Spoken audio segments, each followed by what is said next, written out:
अस्मद्गुरु परमगुरु निधिवरपूर्णो शयामुनं रामं आत्माक्षणाथ षडदित्सेने शरमारमापतीन् वन्दे वन्दे बृन्दावनचरं वल्लवीजनवल्लभं जयन्ती सम्भवं धाम वैजयन्ती विभूषणं श्रीमान् वेङ्कटनाथार्य कवितार्किकेसरी वेदान्ताचार्यवर्यो मे सन्निधत्तां सदा हृदि வஞ்சப்பரசமயம் மாற்ற வந்தோன் வாழியே மண்ணு புகழ் புதூரான் மணமுகப்போன் வாழியே கஞ்சத் திருமங்கை உகக்க வந்தோன் வாழியே கலியனுரை குடிகொண்ட கருத்துடையோன் வாழியே செஞ்சோல் தமிழ்மறைகள் தெளிந்துரைப்போன் வாழியே திருமலை மால் திருமணியாய் சிறக்க வந்தோன் வாழியே தஞ்சப்பரகதியை தந்தருள்ளோன் வாழியே செந்தமிழ்தூக்குள் திருவேங்கடவன் வாழியே வஞ்சப்பரசமயம் மாற்ற வந்தோன் வாழியே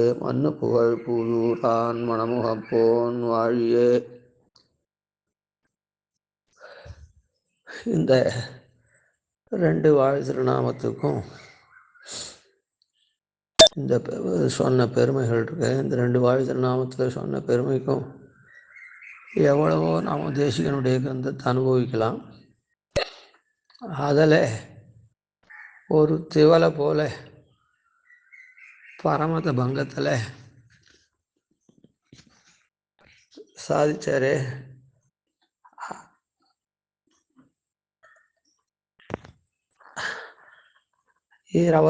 அதிகாரங்கள், அந்த அதிகாரங்களில் நடுவில் இருக்கக்கூடிய 16 அதிகாரங்களில் பரமதங்களை கண்டித்து அவளுக்கு நல்ல வழி சொன்னார்.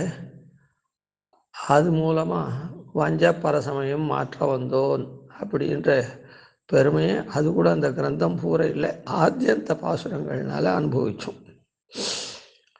அதே மாதிரி மண்ணு புகழ் பூதூரான் மனமுகப்போன் வாழியேன்றதுக்கு பூதூரானுடைய மனமுக சுவாமி தேசிகன் தன்னுடைய வாழ்நாளை அப்படியே கழித்தார் அப்படின்னு சொல்றதுக்கு அவரே பல இடங்களில் சாட்சியிருக்கார். நிர்விஷ்டம் யதி சார்வபௌமோசாம் ஆவிர்த்தி வீரியௌவனம் யதீஸ்வர பாரதி ரசபரேண நீதம் வயா அப்படின்லாம் நிறைய சாட்சியிருக்கார். அதனால் அவருடைய மொத்த கிரந்தத்தையும் அனுபவிச்சா கூட அது அந்த தலைப்புங்கீழே போராது. ஆனாலும் இதே பரமத பங்கத்தில் முதல் 4 அதிகாரங்களில் ஸ்ரீபாஷ்யக்காரருடைய சித்தாந்தத்தை சாதித்தோம். அதாவது போக்தா போக்கியம் பிரேரித்தான்னு சித்து அச்சித்து ஈஸ்வர தத்துவங்களை ஸ்ரீபாஷ்யக்காரர் சொன்ன வழியில் விளக்கியும், பின்னால் 4 அதிகாரங்களில் மற்ற வைதிக மதங்கள்லாம் பாஞ்சராத்திர ஆகமத்தை எடுத்துக்கொள்ளாத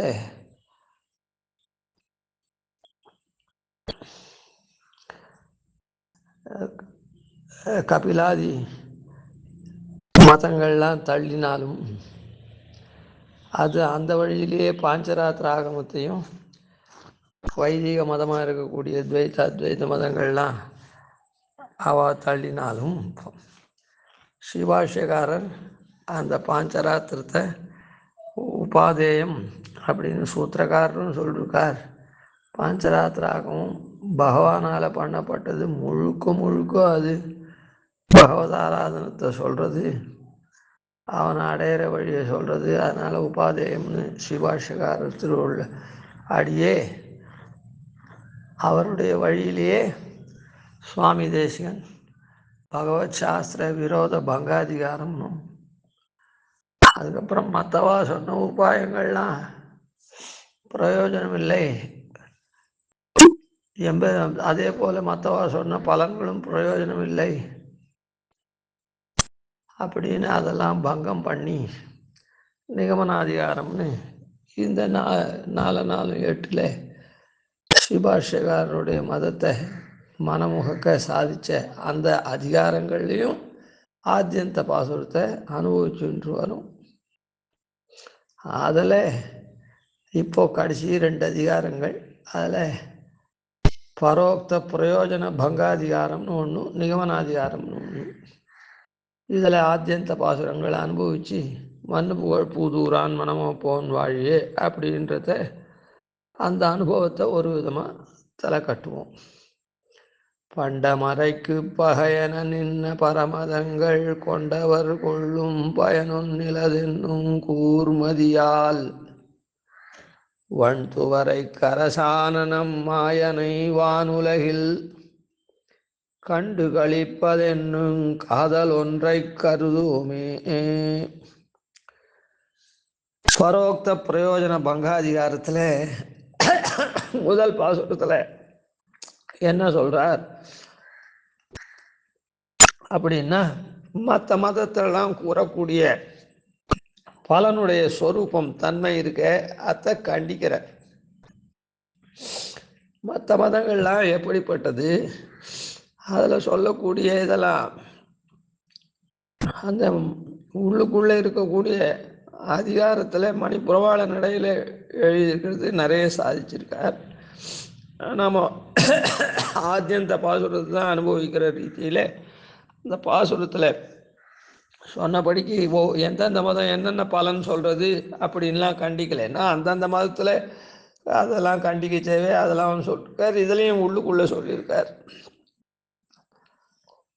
இந்த பாசுரத்தை அப்படியே அனுபவிப்போம். பண்டமறைக்கு பகையன நின்ன பரமதங்கள். இத்தர மதங்கள்லாம் இருக்குது, பரமதங்கள். அது அவைகளுடைய தன்மை முதல்ல என்ன, ஒரு வஸ்துவை பற்றி நாம் தெரிஞ்சுக்கணுன்னா அதனுடைய பிரதானமான தன்மையை தெரிஞ்சுக்கிட்டோம்னா அதுக்கப்புறம் மீதியெல்லாம் அந்த வஸ்து எப்படின்னு தெரிஞ்சு போயிடும். அந்த பரமதங்கள்லாம் பண்டை மறைக்கு அனாதியாக இருக்கக்கூடிய வேதத்துக்கு பகையன நின்ன பரமதங்கள். அந்த மதங்கள்லாம் அனாதியாக இருக்கக்கூடிய வேதங்களுக்கு விரோதியான மதம், விரோதின்னு சொல்லும்படியாக நிற்கக்கூடிய மதங்கள். ஏன்னா எம்பெருமான் எப்படி அனாதியா இருக்கானோ அந்த எம்பெருமானை ஆராதிக்கக்கூடிய வழியை சொல்லக்கூடிய எம்பெருமானையும் எம்பெருமானை ஆராதிக்கக்கூடிய வழியும் எம்பெருமானை ஆனந்திக்கக்கூடிய வழியும் நமக்கெல்லாம் காண்பிக்கக்கூடிய வேதம் இருக்குதே, அதை மறைப்பொருளாக மறைச்சிருக்குதே. அந்த மறையே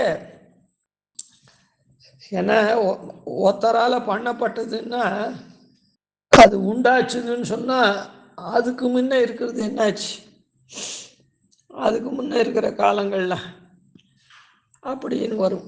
உண்டான வஸ்து எப்படியும் அழியும், அதனால் அதுக்கு பின்னால் இருக்கிற காலத்தில் எப்படி எம்பெருமான் அனாதியோ அதுபோல அந்த மறையும் அனாதி அபௌருஷேயம்.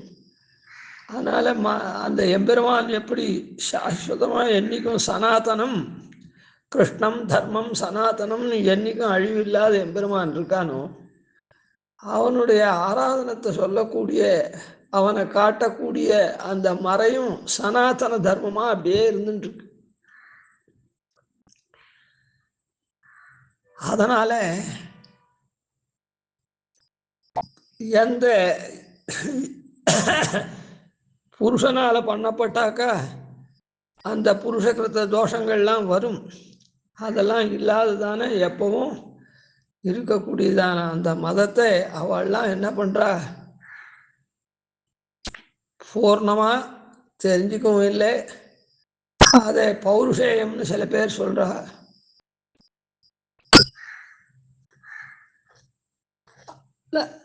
அதுக்கும் சில தோஷங்கள்லாம் கல்பிக்கிறா அர்த்தத்தை சொல்ற ரீதியில.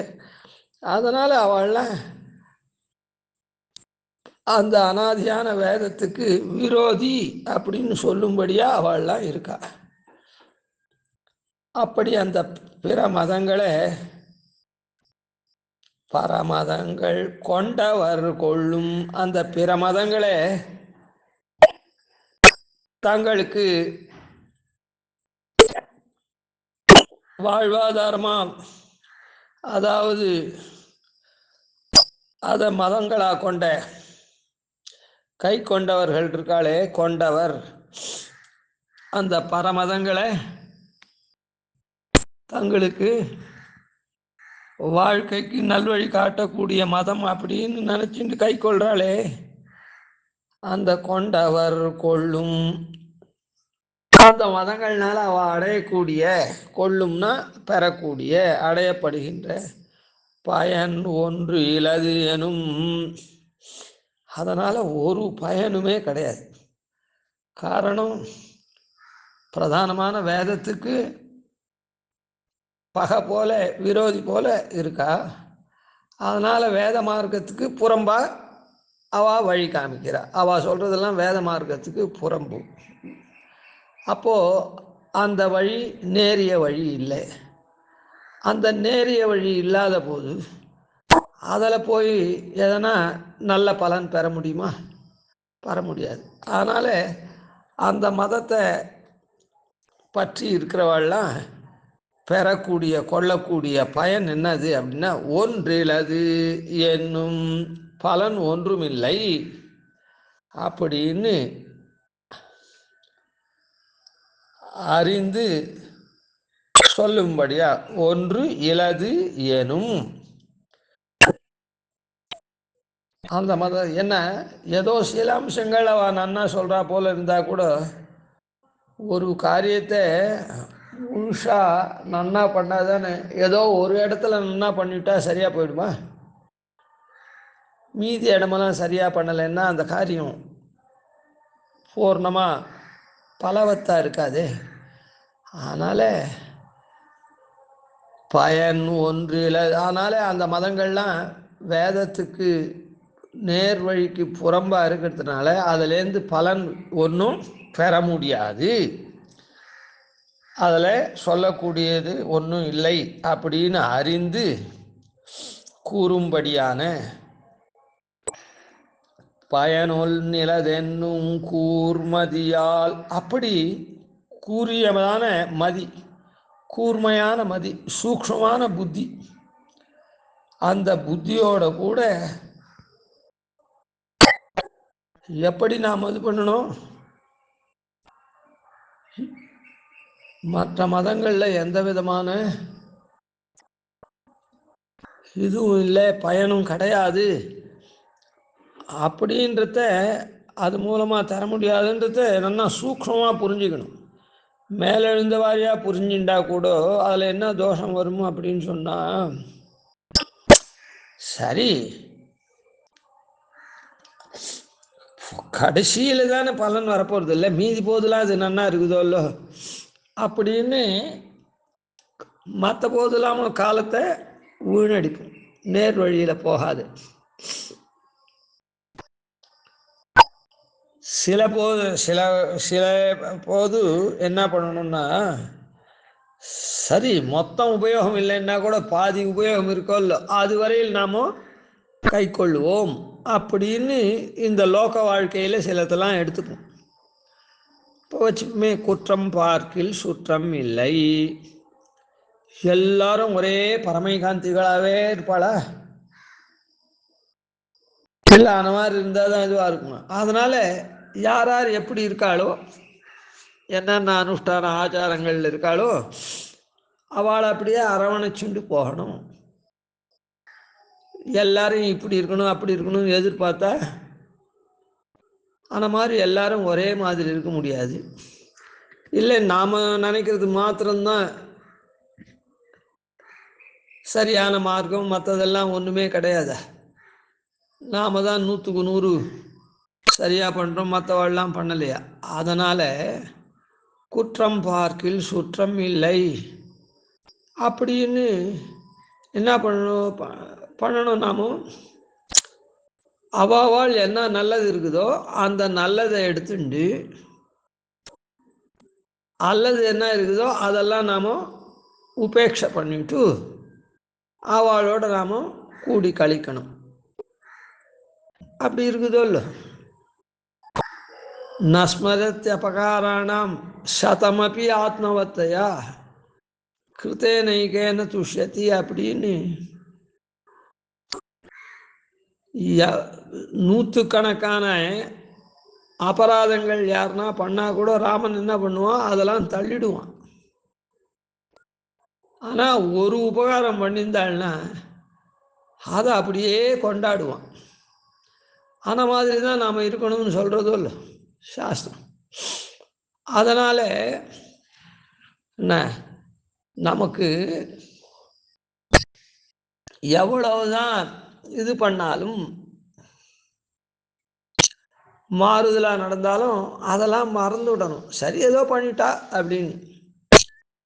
ஆனால் நல்லது ஒன்று பண்ணால் அதை என்றைக்கும் நன்றி அறியணும் அப்படின்னு சொல்லியிருக்கேன். அப்போ அந்த விஷயத்தில் வரைச்சே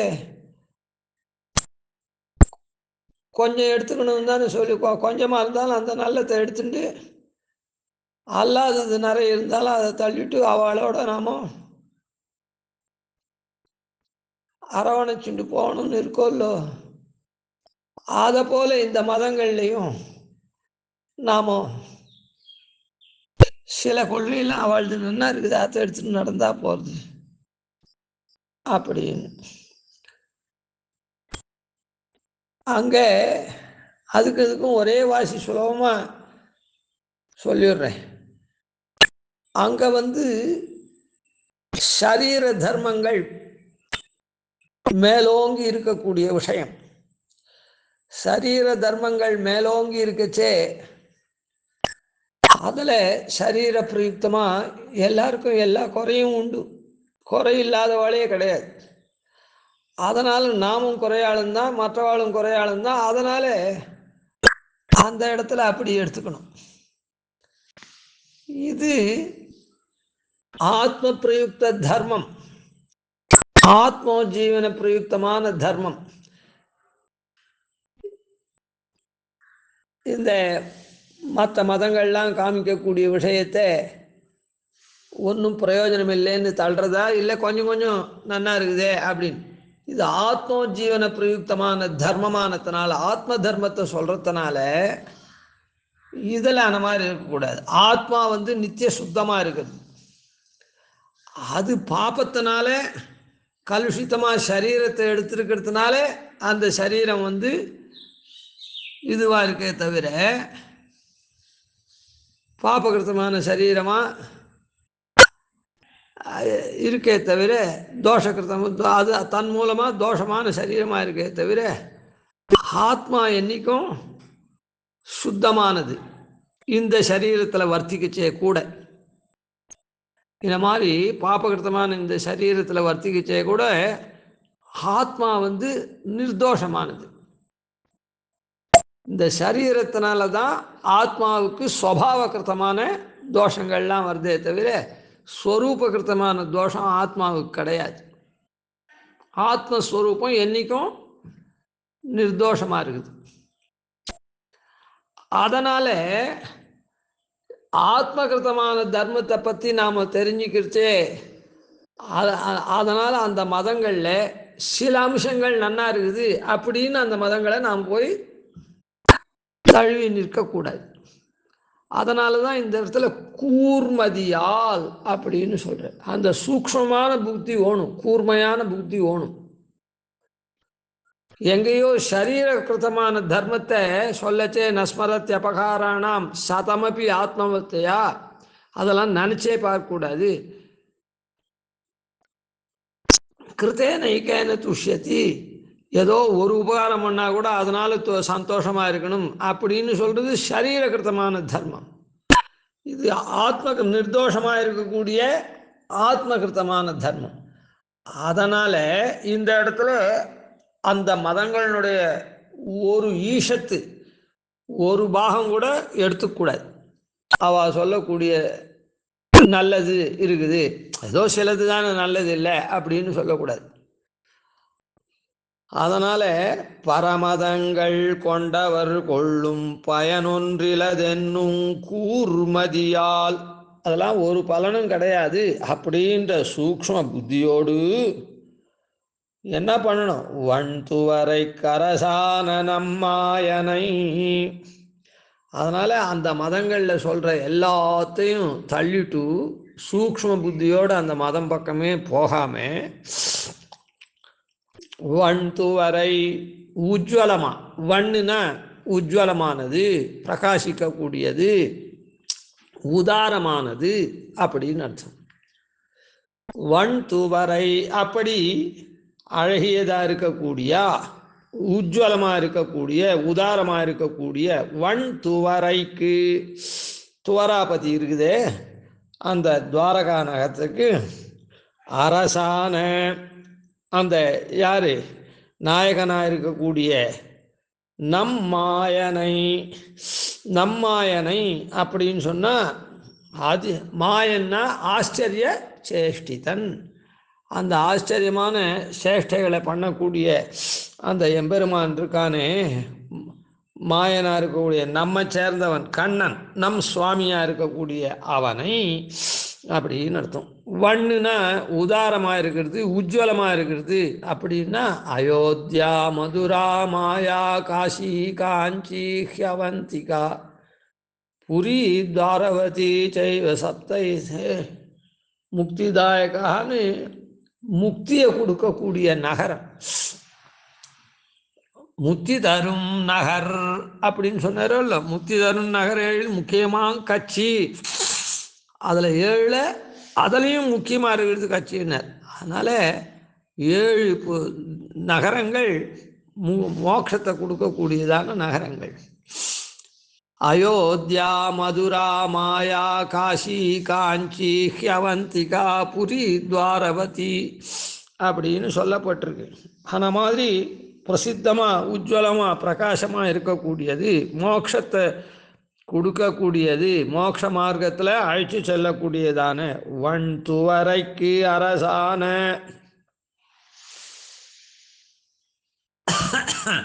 துவாரகாபுரி அப்படின்னு அதுக்கு பேர். அந்த துவாரகை அப்படின்னா அது மோட்ச மார்க்கத்துக்கு துவாரமாக அமையுது. அதனால் அப்படிப்பட்ட துவாரகா நகரத்துக்கு நாயகனாக இருக்கக்கூடிய எம்பெருமான் நம்மாயன் அப்படின்னு சொல்கிறார். நம்மாயன் அப்படின்னு சொன்னால் என்ன அப்படின்னா, மாயன்னா ஆச்சரிய சேஷ்டிதன். அதனால் கண்ணன் இருக்கட்டும். என்ன அதை நம்மாயன் ஏன் சொல்லணும்? ஆண்டாள் கூட மாயனை மண்ணு வடமதுர மைந்தனை மாமாயன் மாதவன் வைகுந்தன் என்னென்னு மாயன் மாமாயன் அப்படின்லாம் சொல்லியிருக்கா.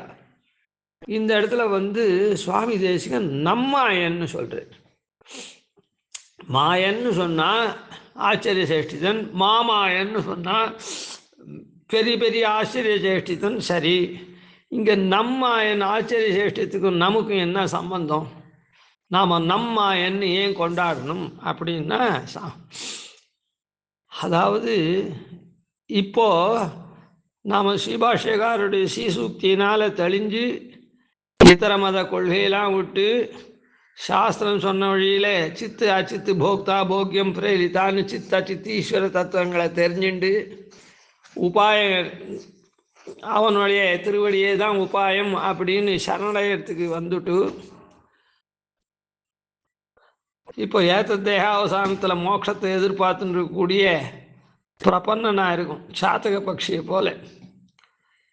இவ்வளோ தூரமும் அனாதியாக எத்தனை பிரளயம் ஆச்சு, எத்தனை சிருஷ்டி ஆச்சு ஒன்றும் தெரியாது. ஒவ்வொரு சிருஷ்டிலையும் எவ்வளோ அவாந்தர பிரளயம் ஆச்சு. இப்படி அனாதி காலமாக நாம் பெருமாளுக்கு எதிரம்பு கோத்துண்டே பத்த ஜீவனாக இருக்குமே. அப்படி இருக்கவனே பெருமாள் என்ன பண்ணுறார்? இந்த மாதிரியான சிருஷ்டியாதிகள்லாம் பண்ணி, சிருஷ்டி ஸ்திதி சம்ஹாரங்கள்லாம் பண்ணி, சுவாதீன திரிவித சேத்தனா சேத்தன ஸ்வரூப ஸ்திதி பிரவருத்தி பேதான்னு மாறி மாறி மாறி மாறி ஒரு சரீரம் இல்லைன்னா சென்னாகிலும் கண்டு சன்மம் கழிப்பான். இதை இந்த பிறவியில் இல்லைன்னா அடுத்த பிறவி, அடுத்த பிறவி இல்லைன்னா அடுத்த பிறவி அப்படின்னு ஏதோ ஆயிரக்கணக்கான பிறவி மாத்திரம் இல்லை, ஆயிரக்கணக்கான பிரளயங்கள்லாமும் தாண்டி நம்ம ஒரு நித்திய வஸ்துவாக அவன் சங்கல்பிச்சு இந்த ஜீவனை நித்தியமாக சங்கல்பிச்சு இப்படி அது அப்படியே போகிறபடியே இல்லாத அதை நம்ம திருத்தறதுக்காக இவ்வளோ தூரம் அவன் பாடுபட்டு இந்த ஒரு ஜன்மத்தில் ஜாயமான கட்டாட்சத்தை பண்ணி பிறக்கும்போது மதுசூதனாக இருக்கக்கூடிய தான் அந்த கட்டாட்சத்தை பண்ணி ஒரு ஆச்சாரிய சம்பந்தத்தை ஏற்படுத்தி அந்த ஆச்சாரியன் மூலமாக இந்த பிரபத்தி உபாயத்தை அனுஷ்டிக்கும்படி பண்ணி அதில் இந்த சரீர முடிவில் மோட்சம் வேணும் அப்படின்னு ஏதத் தேகாவசானே மாம் தொத்பாதம் பிராபயான்னு ரீதியில் பிரார்த்திக்கும்படி பண்ணி வச்சு இந்த கடைசி காலம் இந்த சரீரம் எப்போ விழப்போகிறது தேகாவசானம் அப்படின்றது நமக்கு தெரியுமா? தெரியாது. மொத்தத்தில் ஏதோ ஒரு நாளைக்கு சரீரம் போகும் தெரியும், அதனால தேகாவசானம்னு பிரார்த்திச்சுட்டோம்.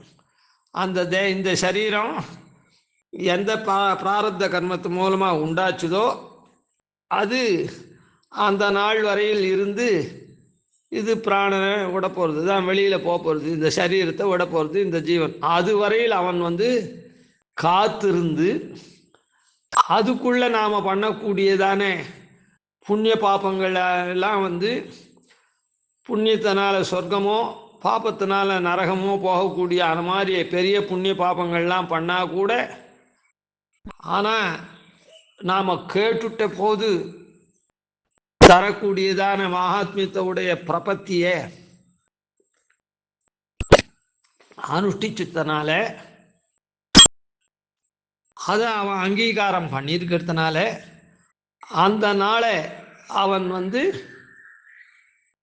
அப்படியே எதிர்பார்த்துண்டு ரொம்ப ஜாகரூகனாக நம்ம இந்த சரீரத்திலேருந்து விடச்சே பிரம்மநாடியை காண்பிச்சு அந்த பிரம்மநாடி வழியாக நம்ம வெளியில் ஏற்றி அர்ச்சிராதி மார்க்கம் வழியாக அப்படியே விரஜைக்கு இது பண்ணி விரஜை வரையில் ஆகிட்டு போய் அப்புறம் விரஜையில் சூக்ஷ்ம சரீரத்தையும் விட பண்ணி விரஜையை தாண்ட வச்சு அங்கே தன்னை போல பிரம்மாலங்காரங்கள்லாம் பண்ண வச்சு அதுக்கப்புறம் அங்கே இருக்கக்கூடிய நித்திய சூரியர்கள்லாம் இவனை வரவேற்கா மாதிரி அதை பண்ணி இங்கேயே அர்ச்சிராதி கதியில் அக்னி முதலிய தேவர்கள் இவனுக்கு உபச்சாரம் பண்ணுறா. அது தவிர அங்கேயும் அந்த மாதிரி வந்தவர் எதிர்கொள்ள மாமணி மண்டபத்து நிதியுணர் சுண்ணமும் நிறகுட விளக்கமும் மதிமுகம் அடந்தையர் ஏந்தினர் வந்தே அப்படின்னு அவள்லாம் வீதிதோறும் உபச்சாரம் பண்ண வச்சு அதுக்கப்புறம் பெரிய திருவாமணி மண்டபத்தில் அந்த நம்ம அழைச்சின்னு போய் அவன் திருவடியில் நம்ம காலை வச்சு அப்படி ஏறி அவனுடைய பரியங்கத்தில் உட்கார பண்ணி நமக்கு இருக்கக்கூடிய சமஸ்த தோஷங்களும் போய் ஞான விகாசமும் குணாஷ்டக சம்பத்தியும் இது பண்ணி தன்னை பெருத்தி தன் தாளினைக்கு கொள்ளும் அப்படின்ற ரீதியில் இன்னைக்கு அது என்னைக்கோ நடக்க போகிறதுன்றது இல்லை, இத்தனை நாளாக தெரியாது, எந்த ஜென்மத்திலேயும் தெரியாது, அந்த மாதிரி இல்லை. இந்த சரீரம் விட்ட உடனே இவ்வளோ பெருமைகளுக்கும் ஆளாக்கி தன்னை பெருத்தி தன்னை போல அங்கே அனுபவம் கொடுக்க போகிறானே. இப்படி நீசனேன் நிறை ஒன்றுமிலேன் என் கண் பாசம் வைத்த பரம் சுடர் சோதின்னு ஆழ்வார் சொன்னார். ஆன மாதிரி இப்போ நமக்கு பண்ணிட்டானோ இல்லை, ஆச்சாரிய சம்பந்தத்தை வச்சு இந்த மாதிரி அவனுடைய ஆச்சரிய சேஷ்டிதமான சங்கல்பத்தினால இப்போ நம்ம அதுக்கு உண்டான தரவரிசையில் கொண்டு நிறுத்திட்டான். அதுக்கு தடங்கள் எது? நாம் கேட்டிருக்க இந்த சரீர முடிவில் உண்டான சரீர முடிவில் எனக்கு இது கொடு, என்ன அது மோட்சம் கொடுன்னு கேட்டதுனால அதுக்காக காத்துட்டுருக்கானே தவிர, இல்லைன்னா இத்தனை நாள் நம்ம மேலே ஏற்றிட்டுருப்பான், இன்றைக்கே மோட்சம் கொடுன்னு கேட்டிருந்தாக்கா. அந்த மாதிரி நம்ம பக்குவப்படுத்தி வச்சிருக்கானே, அதனால தான் இந்த இடத்துல நம் மாயனை ஆச்சரிய சேஷ்டித்த நம்முடைய வேண்டாவன் நம்ம இந்த மாதிரி பண்ணியிருக்கான், தகரத்தையும் பொண்ணா ஆக்கியிருக்கான், அப்படியே சுத்தமாக வச்சிருக்கான். அப்படி நம் மாயனை வானுலகில், வானுலகில் வானுலகு அப்படின்னு சொன்னால் ஆகாசம், பரமாகாசம் அப்படின்னு அர்த்தம். பரமபதத்தில் அது எங்கே நடக்கும் அப்படின்னா இந்த ஊர்லேயே நடக்குமா அப்படின்னா இல்லை. இது இவ்வளோ தூரம் நம்ம தகரத்தை தட்டி தட்டி தங்கமாக்கி இருக்கிறதுலாம் இந்த ஊரில் தான், புரியுதா? ஆனால் இந்த மாதிரி அவனை நாம் கண்டு கழிக்கிறது எந்த இடத்துல அப்படின்னு சொன்னால் அந்த தேச விசேஷத்தில் தான். காரணம் என்னென்னா, இங்கே இருந்தோன்னா சத்வரஜோ தமோ குணங்கள் கலந்துதான் இந்த பிரகிருத்தியினுடைய சம்பந்தத்தில் மறுபடியும் இப்படியே தான் நம்ம உழண்டுருக்கோம். அதனால் இந்த ரஜோகுணம் தமோகுணத்தோடு கலக்காத அந்த சத்துவகுணமாக இருக்குதே, அப்படிப்பட்ட தேசத்தில், சுத்த சத்துவ தேசத்தில் நம் மாயனை இப்படி நமக்கு இவ்வளவு தூரம் சங்கல்பிச்சு ஆச்சரியமாக நம்ம பண்ணியிருக்கக்கூடிய அந்த ஆச்சரிய சேஷ்டித்தனை வானுலகில் அந்த பரமாகாசத்தில் கண்டு கழிப்பது என்னும், அவனை அங்கே தான் போய் சேவித்து ஆராதிப்பு சேவித்து ஆனந்திக்கிறது அப்படின்ற காதல் ஒன்றை. இப்போ நாம் இங்கே என்ன பண்ணணும், அத்தை நாம் எண்ணின்னு இருக்கணும். ஏன்னா நமக்கு எல்லாம் ஆயிடுத்து, இனிமேட்டு இப்படி தானே ஒரு தேச விசேஷ பிராப்தி, அந்த தேச விசேஷத்தில் அவனுடைய திருவடி பிராப்தி, அவனோட சேர்ந்து நாம் அவனோட மாத்திரம் இல்லை, அவனுடைய எல்லாம் வரத சகலமேத்தத்து சம்ஸ்கிருதார்த்தம் சகர்த்தா அப்படின்ற ரீதியிலே அவன் பரமபதம், அண்டம், இது எல்லாத்தையும் பரிஜனம் பரிபர்கம் எல்லாத்தையும் படைச்சிருக்கானே. எதுக்காகனா நாம் அனுபவிக்கிறதுக்காக தான். அப்படிப்பட்ட மொத்த அனுபவத்தையும் அவன் கொடுக்க போகிறான் அப்படின்றத அங்கே சேவித்து ஆனந்திக்கிறது அப்படின்ற காதல் ஒன்றை அதை அப்படியே விரும்பின்னு இருக்கோம், ஆவல் எதிர்பார்த்துன்னு இருக்கோம். அந்த ஒன்றை தான் நாம் இனிமேட்டு அங்கே போய் இது பண்ணுறோம். காதல் ஒன்றை, காதல்னா ஆசை. அந்த இவனுக்கு பொதுவாக சொல்கிறமோ இல்லை, ஒருத்தனுக்கு எத்தை பார்த்தாலும் தனக்கு ஓணும் ஆசைப்படுறான் அப்படின்னு சொல்கிறாள். அந்த மாதிரி அது நீச்ச சமயத்தில். இப்போ இந்த மாதிரி உயர்ந்ததான வஸ்துவை நாம் என்னைக்கு பெறப்போகிறோம், நாம் என்னைக்கு பெறப்போகிறோம்னு அதான் நாம் பெறப்போகிறோம்ன்றது சரீர முடிவில் கேட்டுக்கோ, அந்த சரீர முடிவில் கிடைக்க போகுது. காதல் ஒன்றை கருதுவோமே, அதை தவிர வேற எதையுமே நாம் எண்ண வேண்டாம். காதல் ஒன்றை அப்படின்னு, அப்படிப்பட்ட உயர்ந்ததானது, ஒன்றுன்னா இந்த இடத்துல அப்படி உயர்ந்ததானது அப்படின்னு அர்த்தம். அதை ஒன்றை அப்படின்னா அதையே, மற்றது இல்லை. ஆனால்தான் ஆழ்வார் கூட என் மனமேகமென்னும் இராப்பகலென்னியே, என் மனசு மாக வைகுந்தம் காண்பதற்கு இப்படிப்பட்ட எம்பெருமான் நம் மாயனை வானுலகில் கண்டு கழிப்பது என்னும், அதுதான் அந்த இடத்துல மாக வைகுந்தம், பெருமை மிகுந்த வைகுந்தத்தை காண்பதற்கு என் மனம் ஏகமென்னும் இராப்பகலினியே, அதை ஒன்னையே எண்ணும். ராத்திரி பகல் இல்லாத அதையே தான் எண்ணிட்டு இருக்குது என் மனம் அப்படின்னு ஆழ்வார் சாட்சியர். அந்த சித்தாந்தத்தை தான் பாஷிகார் சொல்றார். அந்த பாஷிகார் சொன்னது தான் இங்கே சுவாமி தேசிகன் சாதிச்சிருக்கார். மண்ணு புகழ் பூதூரான் மனப்போன், மனம் போனால் இது பண்ணுற காதல் ஒன்னை கருதுவமே அப்படின்னு ஸ்ரீபாஷ்யக்காரர் காண்பித்த இந்த சித்தாந்தத்தை அதுதான் ஸ்ரீபாஷ்யக்காரர் யார் பண்ணா? பூர்வாச்சாரியாள்லாம் சொன்னதை தான், திரையந்தங்கள்லாம் சொன்னதை தான் ஸ்ரீபாஷ்யக்காரர் சொல்லி ராமானுஜ சித்தாந்தம் அப்படின்னு நாம் கொண்டாடும்படியாக இந்த விசிஷ்டாத்வைத மதத்தை திராத்தம் சமயக் யதீந்திரைஹி, யதீந்திரால நன்னா காக்கப்பட்டது. யதீந்திர அதுக்கு தான் பூர்வத்தில் ஆழ்வார் சொன்னது என் மனம் ஏகம் என்னும் இராப்பகல் இன்னியே, அதான் ராத்திரி பகல் இல்லாமல் அதை தான் காதல் ஒன்றை கருதுவமே அப்படின்னு இங்கே சொன்னார். அதனால் ஸ்ரீபாஷ்யக்காரர் இப்படி பண்டமறையாக இருக்கக்கூடிய வேதத்தினுடைய வழியை நமக்கு காண்பிச்சார். அந்த வழியிலேயே நாம் உபாயங்கள்லாம் அனுஷ்டிச்சு இருக்கிறதுனால அதை மாத்திரமே நாம் கருதுவோம், மற்றது எண்ணுவோம். மற்றதெல்லாம் எந்த மதத்துலேயும் கண் வச்சு அதில் அது நன்னா இருக்குது, அந்த பகுதி நன்னா இருக்கா போல, இந்த பகுதி நன்னா இருக்கா போல இருக்குதுன்னெலாம் நினைக்கக்கூடாது. அதுக்கு ஏன் அப்படி சொல்லணும்னா, இப்போ புத்த மதம் இருக்குது, அஹிம்சையை பிரதானமாக கொண்டிருக்கு. ஆனால் இந்த இடத்துல அக்னிஹோத்ராதிகள்லாம்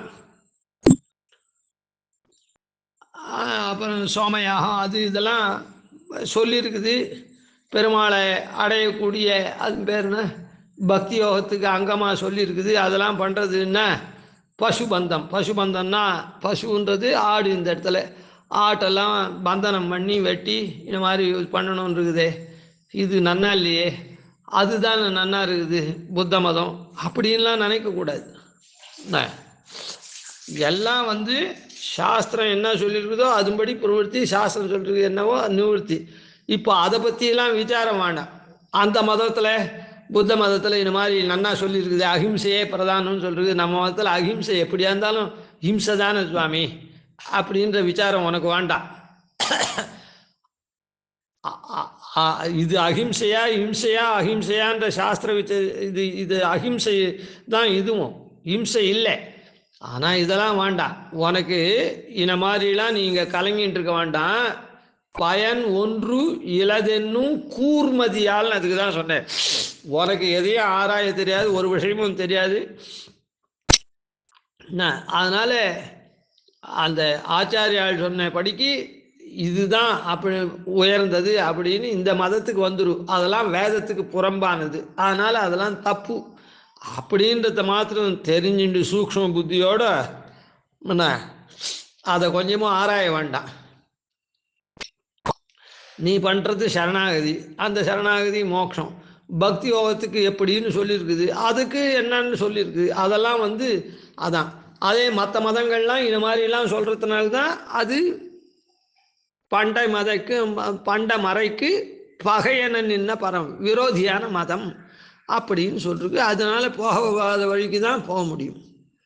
அதனால் நாம் எதை நினைக்கணும், இப்படி மாயனாக இருந்து நம்ம ஆச்சரிய சேஷ்டத்தினா ஒன்றுமே இல்லாத தகரத்தை தங்கமாக ஆக்கியிருக்கானே, அவனுடைய ஆச்சரிய சேஷ்டத்தை நினச்சி அவனை போய் அங்கே கலக்கக்கூடியதான, அவனோட கூட ஆனந்திக்கக்கூடியது, அவனை பார்த்து ஆனந்திக்கக்கூடிய விஷயத்தை அதை யோஜனை பண்ணிட்டு வேறு எதையுமே பண்ணாதேன்னு சாய்க்கிறதுக்கு காரணம் அதுதான்.